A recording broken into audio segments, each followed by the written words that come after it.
Hello world and welcome to another video. In this video we'll learn about conditions. So let's take a new file. I'll write 5_conditions.py. Okay, so conditions are something like if you do this you get that. For example, if you study well you'll get good marks or something like that, or vice versa. If you don't study well you won't get good marks. So let's see the syntax. So it's if, let's say first condition. So if first condition, we'll have first statement. Okay, so this is just I have just written it in a very generic form. For example, if your first condition is satisfied or if the first condition is true, you will get this or something will happen over here. So now we have to understand three things over here. First thing is this condition has to be true. This colon over here lets us know, or lets Python knows that this condition is over now, and this 4 spaces over here is called as indentation. Okay, so it's called as, I'll just write it over here, indentation. So you can have it like this. You can have 1 2 3 4 spaces, or you can press one tab key, or Python automatically, or VS Code, when it sees a colon and if you press enter, it will by default give you 4 spaces, so you don't have to worry about that. Okay,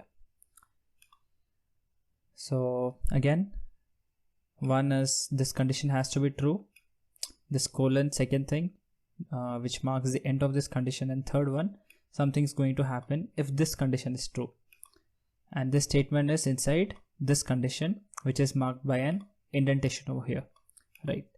Similarly, we can just have, I will just comment this out now, and let's write, so this one is my favorite, marks. Let's take a variable marks and let's say you get 82.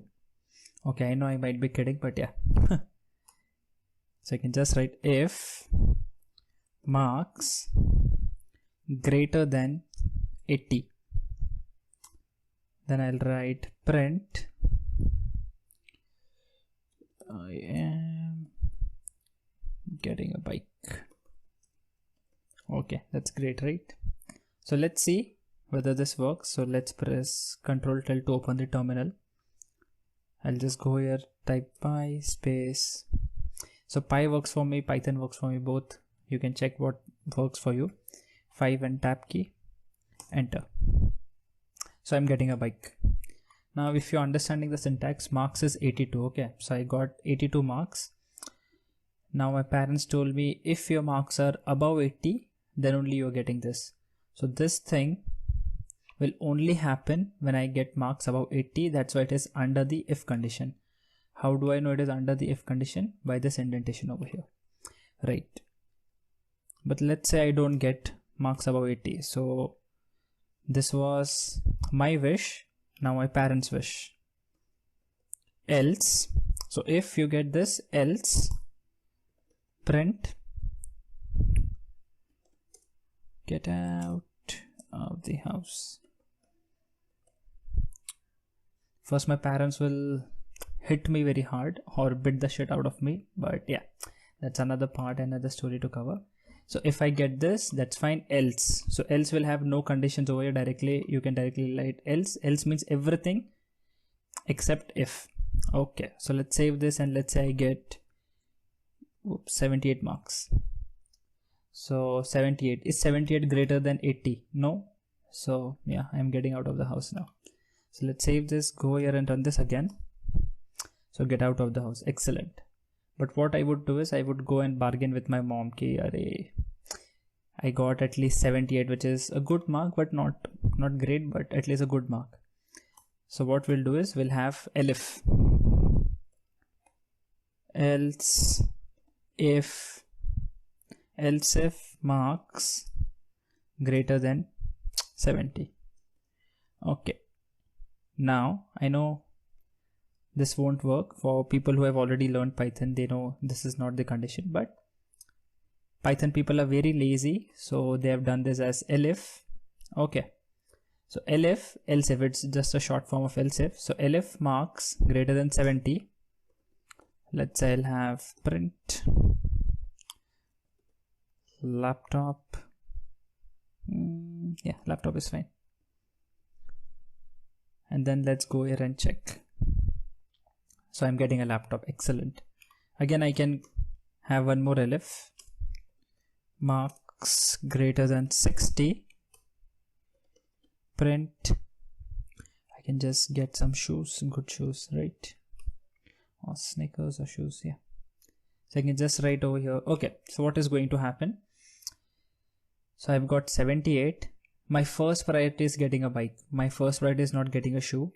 So what's going to happen is I should not be writing this statement first, but my top priority should be my first statement. So getting a bike is my first statement. Okay. So 78, so it will just check 78 greater than 80. No, 78 is greater than 70. Yes, so I'm getting a laptop. So I can just give over here 65, save this, go here and run this. My last priority is to get out of the house, so it will always be in my else statement. I believe you're understanding the hierarchy. You cannot do it like this, 60, and here you can say 80, and here you can have shoes, and here is the bike. So my first priority was not shoes, but I'm just showing it to you. So if I get marks, let's say 99. Okay, let's say, I just said let's say. So my marks is above it's 99. It's above 80, so I should be getting a bike, right? So let's run this and check. Whoops, I'm still getting shoes. Why? Because if marks is 99, 99 is greater than 60. So what's going to happen? This condition is satisfied, or this condition is true. So Python won't execute other conditions over here. I believe you're understanding this. It is very simple. We'll do some more examples. So let's say I go here and let's say I say door closed. If this example is confusing, don't worry. I'll just write it over here in Boolean. Door closed is true. Okay. So my condition is directly true. So I just have to say if door close equal to true. So I don't have to write this because my door is already closed. That means it is already true. So even if I don't write this, that is fine. I can just write this and I can say print open the door. So let's save this, go here and run. So it will say open the door. Why? Because door closed is already true. That's why. Let's write one more condition. Door underscore lock is true. Okay. So if door closed and if door locked, door lock लिख लेते हैं, or door locked, then what I can say is print unlock the door and then open the door. So I'll just show you how it works, how the indentation works. So if door closed, and inside that there is one more condition, if door is locked. So if door is locked, first unlock the door, obviously. So this indentation or this statement belongs to this if condition, and once the door is unlocked, only then you can open the closed door. I believe you're understanding this indentation or the hierarchy, how it is working. Don't worry if it's still confusing. We'll be doing a lot of questions in the coming up videos, right? So yeah, we'll stop over here and we'll learn about loops in the next video, or about input first in the next video, and then we'll go with loops and all, and we'll be doing a lot of questions or a lot of problems on that, so your logic gets built up very quickly. Do like, share and subscribe the channel, and see you in the next one. Thank you.